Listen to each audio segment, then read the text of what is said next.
Hi everyone කොහොමද ඉතින් ඔයාලට අදත් මං ආවේ ඔයාලට වැදගත්ම වීඩියෝ එකක් අරගෙන.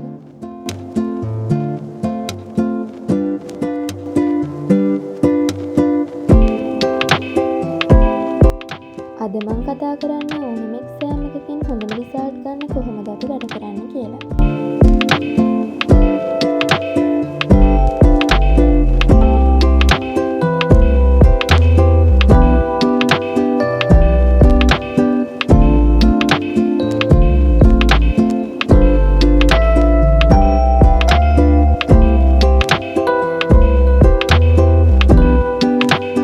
මුල්ම ටිප් එක තමයි එක්සෑම් එකට තියෙන බය නැති කරගන්න එක.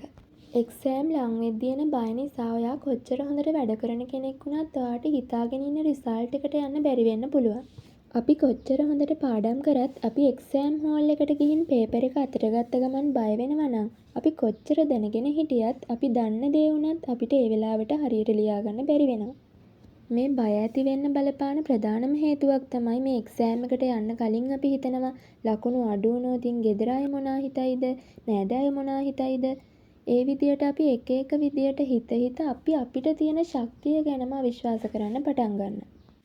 ඒ නිසා අපි එක්සෑම් හෝල් එකට යන්න කලින් ඉඳලම තමන් ගැන, තමන්ගේ ශක්තිය ගැන කවුරු මොන දේ කිව්වත් තමන් ගැන හොඳ ආත්ම විශ්වාසයකින් ඉන්න ඕනි. දෙවෙනි ටිප් එක තමයි පාඩම් කරන්න තමන්ට ගැළපෙනම හොඳම වෙලාව තෝරගන්න එක. ඒ කියන්නේ ඔයාගේ හොඳම යාළුවා පාඩම් කරන්නේ රැට කියලා මාත් රැට පාඩම් කරනවා කියලා අනිත් අය පාඩම් කරන වෙලාවට ඔයා පාඩම් කරන්න යන්න එපා. මොකද එයාට මතක හිටින වෙලාවට ඔයාට පාඩම් මතක හිටින්නේ නැති වෙන්න පුළුවන්. එයාට පාඩම් කරන දේවල් රැට මතක හිටිනවා වුණාට ඔයාට පාඩම් කරන ඒවා මතක හිටින්නේ උදේ පාන්දරට පාඩම් කරාම වෙන්න පුළුවන්.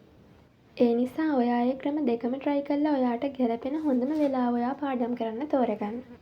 තුන්වෙනි ටිප් එක තමයි ඔයාගේ goal එක visualize කරන එක, නැත්නම් ඔයාට පේන තැනක ඒක display කරන එක. ඒ කියන්නේ මෙන්න මේ වගේ ඔයාට පුළුවන් ඔයා කරන O level වෙන්න පුළුවන්, A level වෙන්න පුළුවන්, ඒ ඕනම exam එකකින් ඔයාට ඕනි කරන result එක ඔයාට ලැබුණා කියලා හිතාගෙන ඒ වෙනුවෙන් වැඩ කරනවා කියලා හිතාගෙන ඒ රිසල්ට් එක කොලයක ලියලා ඔයා හැමතිස්සෙම වැඩ කරන තැනක පොත් මේසෙ ගාව වෙන්න පුළුවන්, නැත්නම් වෙන තැනක ඒක ඔයාට පේන්න බිත්තිය අලව ගන්න පුළුවන්. එතකොට මොකද්ද මේ විෂුවලයිස් කරනවා කියලා කියන්නේ? මේක law of attraction භාවිතා කරන අය නම් දන්නවා.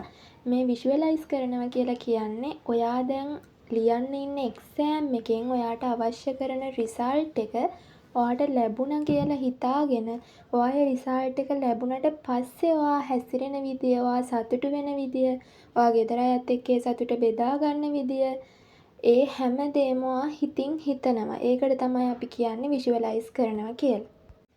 හැම තිස්සෙම පොසිටිව් විදිහට හිතන්න. කීයටවත් මට මේ රිසල්ට් එක ගන්න බැරි වෙයි කියලා හිතන්න එපා.